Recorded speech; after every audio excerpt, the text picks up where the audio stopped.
এই কাহিনীর সমস্ত চরিত্র এবং ঘটনা কাল্পনিক। বাস্তবে জীবিত বা মৃত কোনো ব্যক্তি বা ঘটনার সাথে এর কোনো রকম মিল থাকলে তা সম্পূর্ণ অনিচ্ছাকৃত এবং কাকতালীয়। গল্পে ব্যবহৃত অপ্রাকৃতিক এবং অলৌকিক ঘটনা শুধুমাত্র কাহিনীর পরিবেশনার উপক্রম মাত্র। কুসংস্কার বিশ্বাস করবেন না, কুসংস্কার ছড়াবেন না। মন্ডল স্টুডিওর নিবেদন গল্পের ভান্ডার।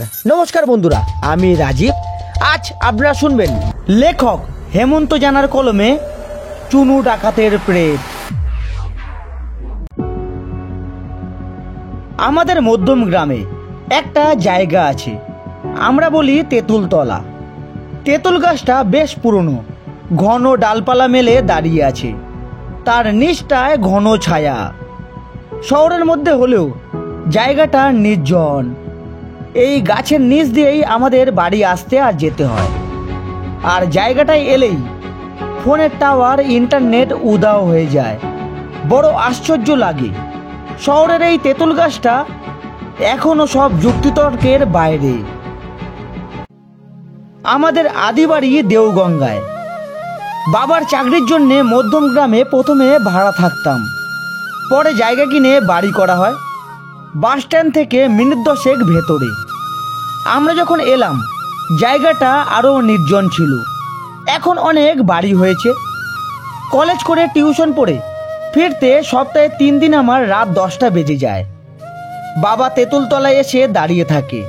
মাকে তেঁতুলতলার ব্যাপারে জিজ্ঞাসা করলেই তিনি বলেন, তোর বিজয় দাদু ভালো বলতে পারবেন, উনি এখানকার পুরনো লোক, আমরা তো এই সেদিন এসেছি। বাদামতলায় বিজয় দাদুর বাড়িতেই আগে আমরা ভাড়া থাকতাম। উনি এখানকার আদি বাসিন্দা। তখন দাদুর কাছ থেকে এখানকার কত গল্প শুনেছি, যদিও তেঁতুলতলার প্রসঙ্গ কোনোদিন আসেনি।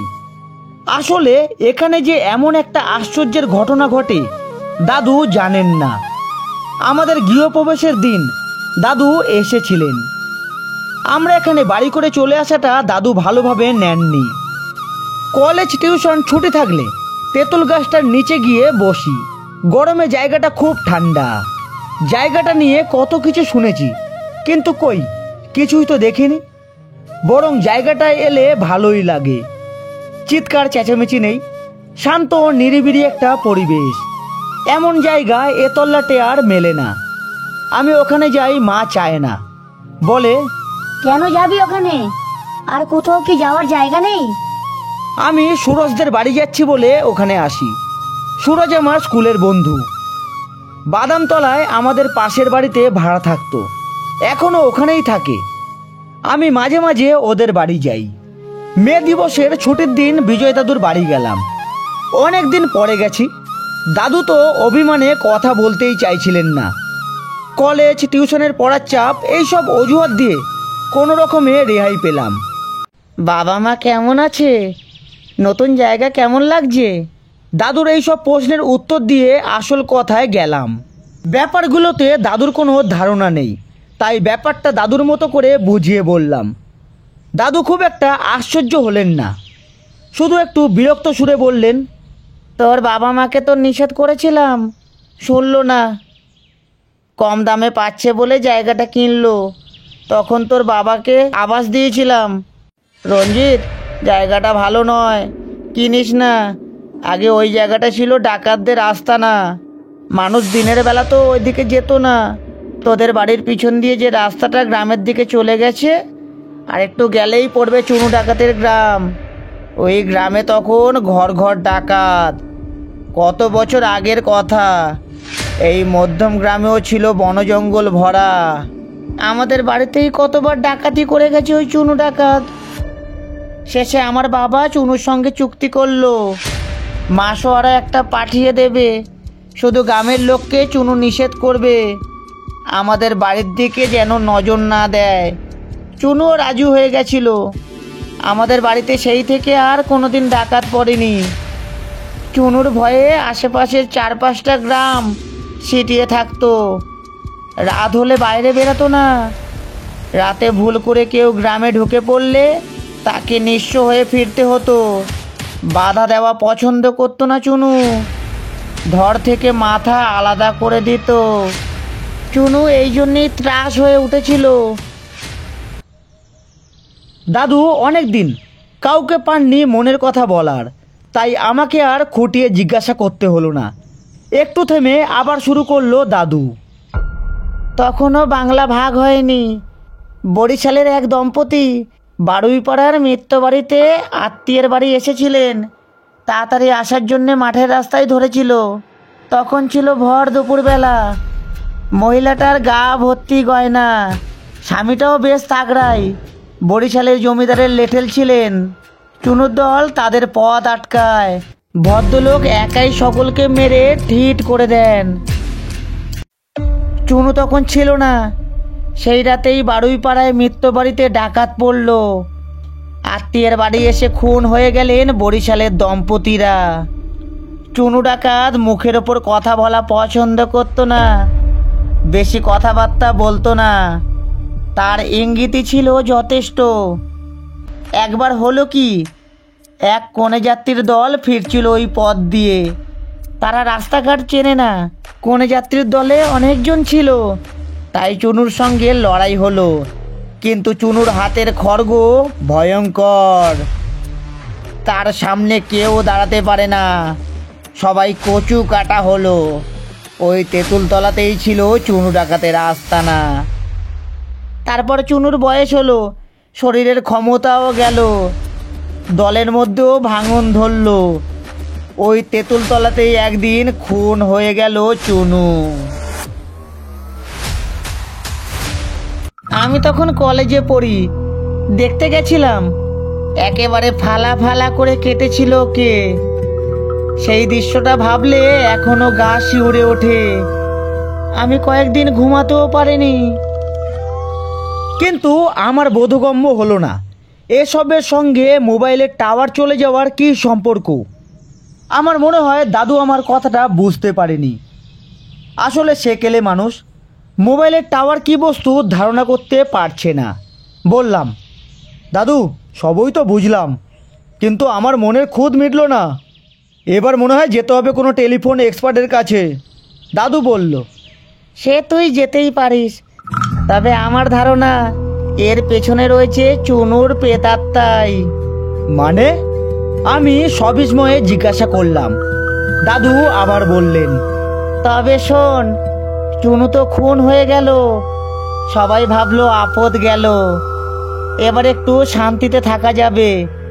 কিন্তু দিন 15 গেল না, আর এক বিপত্তি। ত্রাস হয়ে উঠল চুনুর প্রেত। তেঁতুলতলার রাস্তা দিয়ে কেউ গেলে সেই আগের মতো চুনুর হামলা। সে আরও ভয়ঙ্কর হয়ে উঠল। মানুষ তাকে দেখলেই ভয়ে ফিট হয়ে যায়। ভয়ে ওই রাস্তা দিয়ে যাতায়াত ছেড়ে দিল মানুষ। সেই থেকে ওই রাস্তা আরও নির্জন হয়ে গেল। দিনের বেলায় মানুষ ওই রাস্তা মারায় না, রাতের বেলা তো যাওয়ার কোনো প্রশ্নই ছিল না।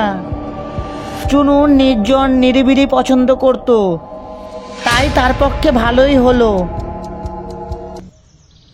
দাদু তোমার কি মনে হয় ফোনের টাওয়ার চলে যাওয়ার জন্য দায়ী চুনু ডাকাতের প্রেতাত্মা? দাদু জোরের সঙ্গে বলল, আমার তো মনে হয় তাই। চুনু চায় না তার কাছে কেউ মুখ তুলে কথা বলুক। একদিন পরীক্ষা করে দেখ না, তোর কলেজের বন্ধুদের নিয়ে আয়, তোরা ওখানে গিয়ে আড্ডা বসা। চুনু যদি তা মেনে নেয় তাহলে জানবো এর পিছনে অন্য কোনো কারণ আছে। আর যদি চুনু চোখ রাঙানি দেয় তাহলে জানবি সে এখনো চায় না তার সামনে কেউ কথা বলুক। ভেবে দেখলাম দাদু পরামর্শটা মন্দ দেননি। কলেজের সায়ন, রাজ, চন্দন ব্যাপারটা নিয়ে খুব খিল্লি করে। ওরা তো বলেই ছিল একদিন তোদের গাঁজাখুরি কাণ্ড দেখতে যাব। এবার ওদের প্রস্তাবটা দেব। কিছু টাকা না হয় গোচ্ছা যাবে, আনলে তো খাওয়াতে হবে। তা হোক, আমার দীর্ঘদিনের কৌতূহল তো মিটবে। পরদিন কলেজে গিয়ে সায়নদের প্রস্তাবটা দিলাম। ওরা এক কথায় রাজি হয়ে গেল। কলেজ থেকে টিউশন পড়ে আমার সঙ্গে চলে আসবে। মাকে বলেছি এক বন্ধুর দিদির বিয়ে আছে, ফিরতে দেরি হবে। সায়ন, রাজ, চন্দন রাতে আমাদের বাড়ি থাকবে। সামনের শনিবার আমাদের অ্যাডভেঞ্চারের দিন ঠিক হলো। টিউশনে ছুটির পর আমরা স্টেশনে ওয়েট করব। রাত 11টা নাগাদ আমাদের বাড়ির দিকে আসবো। ঠিক 12টায় পৌঁছাবো তেঁতুল গাছ তলায়। স্টেশনে খাবার দাবার করে ঠিক 11:15 নাগাদ রওনা হলাম। মোবাইলের আলো জ্বেলে হাঁটছি। সায়নকে বললাম, মোবাইলের টাওয়ারের দিকে নজর রাখ, এখানে কিন্তু ফুল টাওয়ার, তেঁতুলতলার কাছাকাছি এসে গেছি। এখান থেকে গুনে গুনে 50 পা, খেয়াল রাখ, এই কালভারটা পেরালেই দেখবি টাওয়ার নেই। তাই হলো, টাওয়ার নেট কানেকশন উধাও, মোবাইলের আলোটাও আর জ্বলছে না। টাওয়ার উড়ে যেত সেটা জানি, আলোটাও যে অফ হয়ে যাবে তা ভাবিনি। রাজ মোবাইল খুলে ব্যাটারিটা আরেকবার ভালো করে লাগালো, তাতেও কোনো কাজ হলো না। অন্ধকারেই এগাচ্ছি। ওরা ভয় পাচ্ছে কিনা জানি না, আমার গায়ের লোম খাড়া হয়ে উঠেছে। তেঁতুল গাছের নিচে মনসার থানে গিয়ে বসলাম। আমি ঘামতে শুরু করেছি।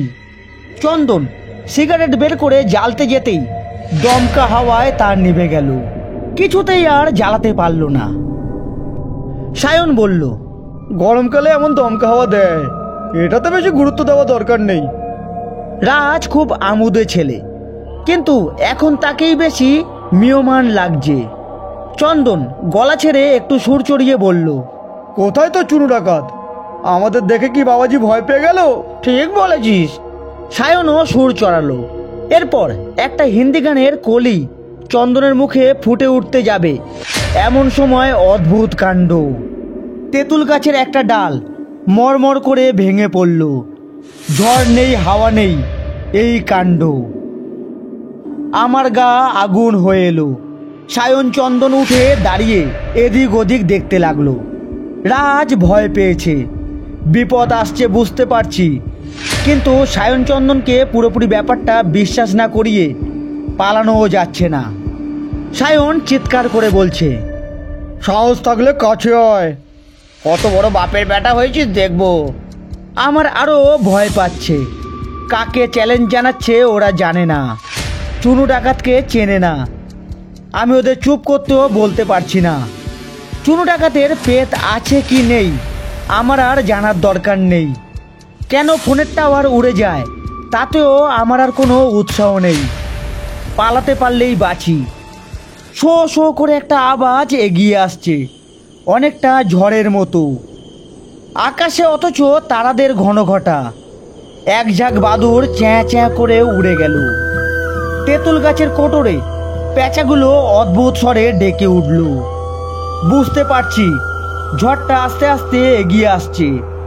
ধুলো বালি গাছের পাতা নিয়ে পাক খাচ্ছে, অথচ আমাদের গায়ে একটু বাতাসও লাগছে না। আমি দরদর করে ঘামছি। রাজ আমার হাত ধরে টানছে, অস্ফুটে বলছে, পালিয়েছ। আমার শরীরে যেন শক্তি নেই, আমার পালানোর উপায়ও নেই। ঘূর্ণি হাওয়াটা আমাদের ঘিরে ফেলল। সায়ন চন্দনকে দেখতে পাচ্ছি না। রাজ আমাকে জড়িয়ে ধরেছে, না দেখলে সে দৃশ্য কেউ বিশ্বাস করবে না। সায়ন চন্দন দুই সাহসী আমার আর রাজের পাশে চক্রাকারে ঘুরছে। শো শো শব্দের সঙ্গে মিশে আছে ওদের চিৎকার। এক সময় বিকট শব্দে তেঁতুল গাছটা দুভাগ হয়ে ভেঙে পড়ল। আমরা দুজনেই মুখ থুবড়ে পড়লাম মাটিতে। শুনতে পেলাম একটা বিকট গর্জন।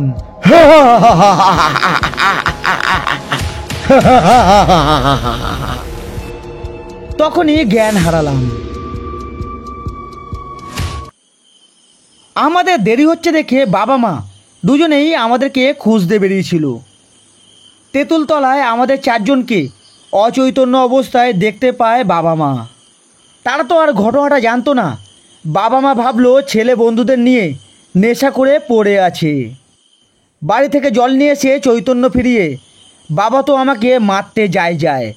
সায়ন বাধা দিয়ে বলল, আপনি আগে শুনুন কি হয়েছে, তারপর না হয় ছেলেকে শাসন করবেন।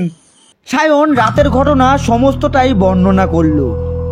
বাবা মা সব কথা শুনে বাকরুদ্ধ। রাজ তখনও ঘোরের মধ্যে হতবম্বের মতো চেয়ে আছে চন্দন। ভোর হয়ে এলো। আমরা বাড়ির দিকে হাঁটা দিলাম। আমরা চারজনেই পিছন ফিরে তাকাতেই ভয় পাচ্ছি। তবু সন্দেহ ঘোচানোর জন্যে মাথা ঘোরাতেই দেখলাম তেঁতুল গাছটা ভাঙেনি, অথচ চার জোড়া চোখ তার স্পষ্ট সাক্ষী।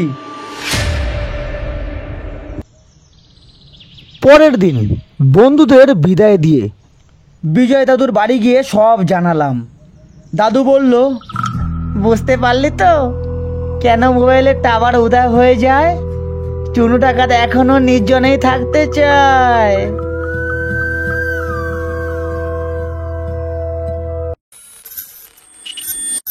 মন্ডল স্টুডিওর নিবেদন গল্পের ভান্ডার।